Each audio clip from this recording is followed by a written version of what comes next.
गुरुर्विष्णु गुरुर्देव महेश्वर गुरुरेव परम ब्रह्म तस्मै श्री गुरुवे नमः। अष्ट सिद्धि नवनिधि के दाता असबर दिन जानकी माता। ये अष्टांगी का आशीर्वाद अमोघ होता है। और जो ही हनुमान जी को आशीर्वाद दी जानकी जी श्रीलंका में, एकदम अति हर्षित होकर के बड़ी मस्ती में निमग्न हो गए। और वहाँ से लंका जलाने के बाद जब गए थे माँ के पास तो प्रणाम किए, आशीर्वाद पाए और बड़ी मस्ती में आकर के राम के यहाँ संदेश दिए किष्किंधा में बाघ को उजाड़ते हुए अंगद के साथ। और उधर सुग्रीव के पास जब ये बाघ को अगोरने वाले, मधुबन को अगोरने वाले दौड़ करके गए और बोले कि युवराज आकर के बाघ को उजाड़ रहे हैं, तो सुग्रीव बड़ी हर्षित हुए कि अब तो काम हो गया, काम हो गया। क्यों कि जो न होत सीता सुधि पाई, मधुबन के फल सकहि की खाई। खुशी में आकर के मधुबन को बंदर से उजाड़ कर रहे हैं, इसका मतलब सीता जी की सुधि मिल गई। और दौड़ करके सुग्रीव गया वहाँ और सब बंदरों को लिए हुए राम के पास जाके साष्टांग किया, वहाँ पहुँचा, आशीर्वाद पाया। फिर उनके साथ कुछ देर के बाद सब प्रस्थान किए समुद्र तट की ओर। फिर वहाँ समुद्र पर सेतु बांध हुआ और सेतु बांध रामेश्वरम से सब पहुँचे वहाँ पर लंका में। लंका विजय हुआ और विजय करके सब पुष्पक विमान सहित जो भी प्रधान व्यक्ति थे सब लौटे साथ में। और सब जगह देखते हुए घूमते हुए भरत जी के पास पहले ही जो ही पहुँचे, जो ही वो विमान पहुँचा कहाँ पर, वहाँ पर जहाँ प्रयागराज है, इनके पास भरद्वाज ऋषि के पास, तो वहाँ राम सीता जी के साथ जाकर के मिले, सबके साथ सब कोई मिले। लेकिन हनुमान जी को तुरंत भेजे भरत के पास कि जाओ, वो अति व्याकुल हो गए भरत, क्योंकि बीते अवधि पहुँचने पर भरत का प्राण रहेगा कि नहीं हम कह नहीं सकते, तुम जाओ। और वहाँ पहुँचे हनुमान, बताए सब खुशखबरी, सब मस्ती में। फिर पहुँचे अयोध्या राम, सब मस्ती आई, सीताराम सब पहुँचे और वहाँ राजगद्दी हुई। फिर राम राज्य की स्थापना हो गई। ये जानबूझ करके मैं इसलिए बोलता जा रहा हूँ कि सीता पूर्ण है और सीता राम के साथ यदि है, जब आ गई सीता का प्राकट्योत्सव हो गया, तो यह उत्सव मामूली उत्सव नहीं है। सीता का जन्म हुआ तो रावण का वध हो गया, वो तो मरे हुए को मारा गया।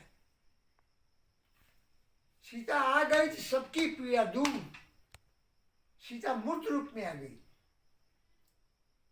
सीता के प्रकट होने का मतलब है कि सारी निर्गुण की शक्तियां सगुण में आ जाए।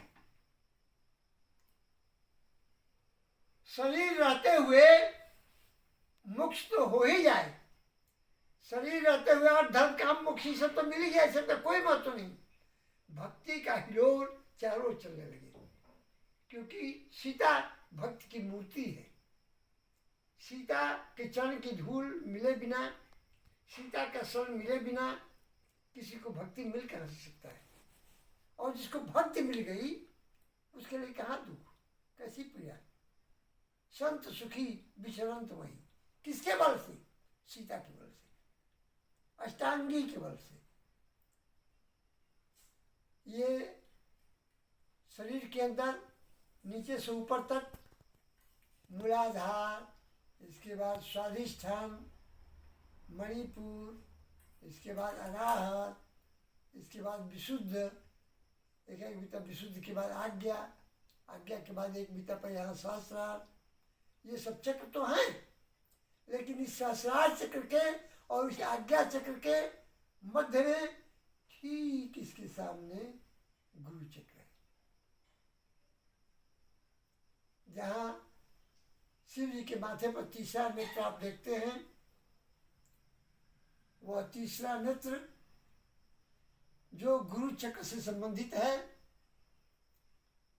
सीता की स्थिति वही है, वह आत्मा और परमात्मा की मध्य में उभय बीच सिय सोहै कैसे, ब्रह्म जीव बीच माया जैसे।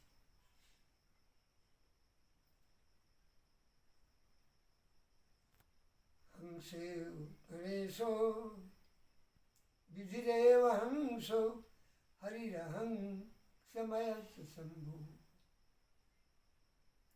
हंसो ही जीवो गुरुरेव हंसो, हंसो ममात्मा परमात्मा हंस। ये अष्टांगी महाप्रकृति में, अष्टांगी महाप्रकृति के चरण में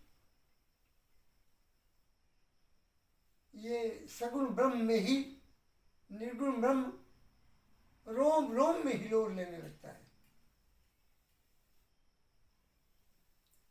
प्रति ब्रह्मांड राम अवतारा, देखियो जिन से अनेक प्रकार। राम जन्म के समय कागभूषण जी गए थे और शंकर जी भी गए थे साथ में, गली गली में घूमते रहे विप्र रूप धर, और वहाँ बहुत कुछ आनंद लिए। ये सब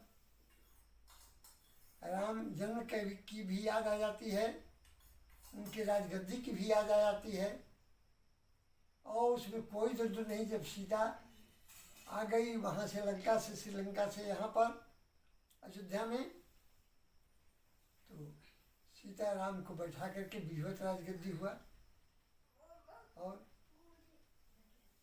राम राज्य बैठे त्रैलोका, हर्षित भय गई सब शोका। नहीं परस्पर प्रीति चलहि सुधर्म निरत सुति नीति। यही क्यों खग मृग साज बयर बिसराई, राई परस्पर प्रीति दिलाई। तो सीता जी की कृपा असीम है, उनका प्रकट होना क्या, उनका नाम मात्र स्मरण कर लिया जाए तो हर एक प्रकार का उद्धार हो जाएगा।